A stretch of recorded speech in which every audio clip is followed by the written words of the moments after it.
Greetings! I am Tantus Naravan Dracovin, Lord and Emperor of the Dracovin Empire, and welcome! It's once again Friday. It's time for more excitement. So what were we going to talk about today? Of course, Pathfinder. It's Fridays. Pathfinder happens on Fridays. But I'm going to talk to you about the base races that you can play in Pathfinder. Now, there's a whole lot of races that you can choose from, and the PSFR D20, it has a lot of them listed, and I will talk about some of them at a later time in some of the other books, but I'm trying to keep to the basic material in the core handbook, and that's what I'm sticking to right now, because you're starting out, don't make it too crazy. If you get some help, then maybe choose some of these other things. But I'm going to talk about the basic races and what abilities they give you, and so that way you can think about if you like these races, maybe you want to play it. So, there are 7 races in the core handbook. Dwarf, Elf, Gnome, Half-Elf, Half-Orc, Halfling, and Human. I'm going to tell you what each of these races gives you, and that will sort of give you an idea if it's the race for you to play. So we'll start alphabetically. Dwarf. Now, Dwarf grants you +2 to Constitution and Wisdom, and has a penalty of -2 to your Charisma. Now they move a little slower than most people. They have a speed of 20 rather than a speed of 30. Now that's how many feet a creature can move in a turn. Something I haven't talked about yet. Your speed is how many feet you can move in a turn. You always do everything measured in 5-foot squares. Always you round down traditionally, though depending on circumstances, your GM might be nice enough to round up. Like if something's 9 feet, he might give you the 10. That's the sort of thing. But you have to think about it in 5-foot squares, so that means 30 feet would be 6 squares, and the dwarf here at 20 feet is 4 squares. Now the dwarf also gets bonus AC, which I've talked about in my previous video, armor class, against giants. They're good at dodging out of the way of giants, and it's a dodge bonus. That's a bonus you have to talk to your GM about. Here's the note I'm going to give you about dodge bonuses. They are the only bonus that says specifically it stacks with itself. So anything, if you see it give you a dodge bonus, you're in business because they stack. Alright, now they have dark vision, which allows them to see in the darkness. So in pitch black, I can see in black and white and I know what's there. Now they also gain a bonus to appraising the value of something, the skill appraise. They get bonus damage against orcs and goblins. And the creatures that have the goblinoid subtype. There are other types of things related to goblins which have that subtype. Dwarves would get bonus damage against them. Now some other things they have. They resist poisons and magic. It's not all magic, but again, ask your GM if it comes up, if some kind of magical effect is hitting you. He will let you know if your resistance bonus comes up, and that's to saves. Now, they're also more difficult to trip. They're sort of stout. If someone's trying the combat maneuver to trip you, they're going to have a smaller chance of doing it. Now, the other thing about dwarfs is they have bonuses to understanding when something's been formed in stone. They can understand stone cutting, and they have a chance that if there's a secret door made of stone and they're just walking by it, they notice it for free. Meaning, you have to let your GM know what your perception is, because that's the check he'll make, and he'll roll it in secret and let you know, oh hey, you all of a sudden notice there's a stone door. You don't even have to be looking for it. And the last thing dwarves get is any weapon with the dwarf name and a few others listed, they get proficiency in. Normally, weapons and armor, you get proficiency from your class. Dwarf is giving you some extra weapons that they're proficient with, that just because they're a dwarf, their race trained with it.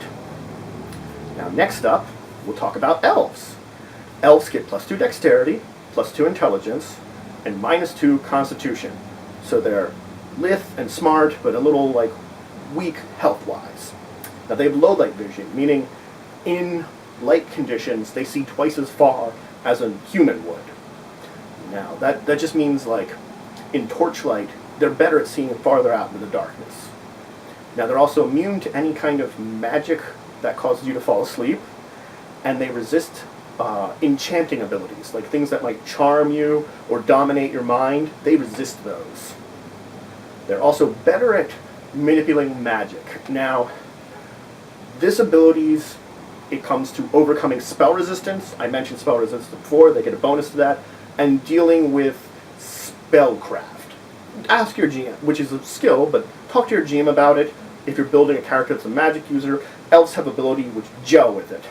Now, elves also get a bonus to perception. They've got keen senses, keen eyes and ears, and then they get proficiency in a number of weapons. Anything that says elf in the title for a weapon, and I can name 2 of them off the top of my head, longbow and longsword, and a few others they're proficient with.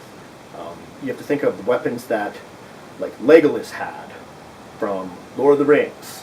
Those sort of weapons, elves just train with those. So now we're going to talk about gnomes. Now gnomes get bonuses to Constitution and Charisma, and they lose Strength. Now they're a small creature, meaning they are smaller than about half the size of a human, and there's things you get, like bonuses to AC, penalties to combat maneuver, bonuses and defenses. You do less damage with your weapons, but sort of like you're harder to hit. And you also, when you're small, you also travel slower, so you're only moving at 20 instead of 30, which is the base speed for most of the other races. These are like sort of the advantages and disadvantages of being small.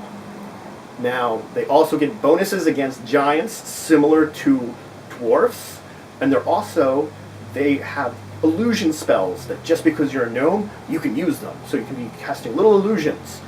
But they're also better at telling when an illusion is being used on them, so they're able to resist it.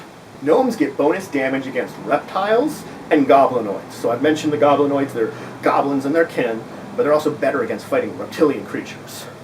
Now, they get some bonuses to skills. They're good at appraise, and then any profession and craft skills. Profession and craft skills, I'll talk about them a little later.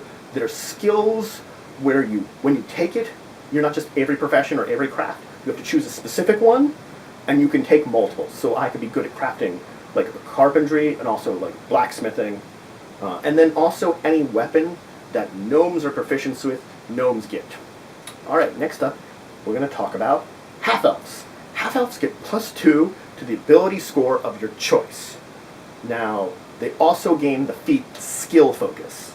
Skill Focus grants you bonus to one of your skills of your choice, and once you reach 10th level, it will, well, I shouldn't say 10th level. Once you reach 10 ranks in that skill, it doubles that bonus. So it goes from 3 +3 to +6. Now, another thing that half-elves get is they have the same resistances to sleep magic and enchantments that their parents get. They count as both an elf and a human. And a major thing that they have is, which I'm going to talk about just a little bit here, you are allowed to take more than one class. There are rules for it. It's called multi-classing.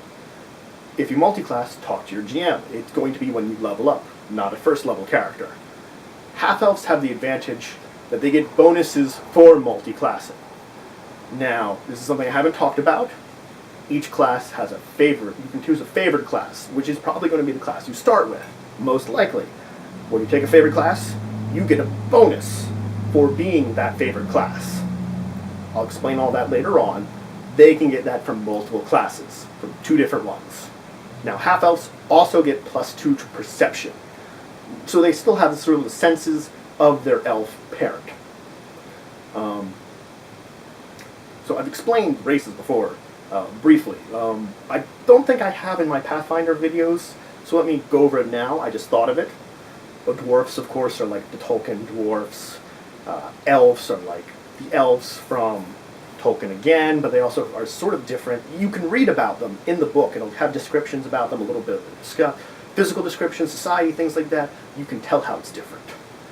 Gnomes are tricksters, tinkerers. Of course, half-elves, half-human, half-elf, half-orc, half-human, half-orc, halfling. It's the hobbits of the D&D world, and humans are humans. I didn't go over that. I'm going to add that in now. It's a little thing that should be mentioned, and I'm sorry about that I wasn't saying it earlier. Okay, but let's move on in talking about these races. Half-orc. Half-orc also gets +2 to any ability score they want. Now, for any purposes of magic and spells, just like half-elves counted for both elf and human, half-orcs count for both human and orc. Now, they do get a few things. They get familiarity in any sort of orc-based weapons, and a few other weapons that their orc parent would have sort of taught them. They have orc ferocity, which means Normally, when your hit points become 0, you go unconscious. You're at the point of dying, or below there. There's a certain point below 0, if you go to there, you die. You're out. You're done. It's maybe not the end of you. There is resurrection magic. You can make a new character, that sort of thing. Those are both options, depending on your party, what level you are, those sort of things. But they get an extra turn before they fall unconscious, which means I've been hit to cripple levels, I get one final attack before I fall down. They also get a bonus to intimidating people, another skill, +2, and another thing that half-orcs get is dark vision, like the dwarfs do. Now, I believe I mentioned half-elves have low light vision. It's hard to remember everything I say to you guys. I'm kind of going through this quickly, so apologies if I'm repeating that, but I just thought to say it again. So next up, halflings.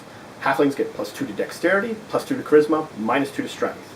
Halflings are, of course, small, just like the gnomes. I talked about what small means. Now, they get bonuses against fear. They are fearless kind of people.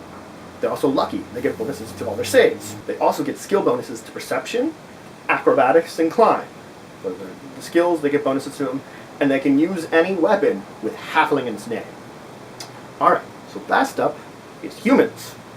Now, humans are sort of the go-to race a lot of times. They do still get some things. Of course, they have the basic speed. They get +2 to any ability score of their choice, just like the half-elves and half-orcs. They get 1 extra skill point per level. That can be pretty big. That means that 1 extra rank in a skill, every level they get.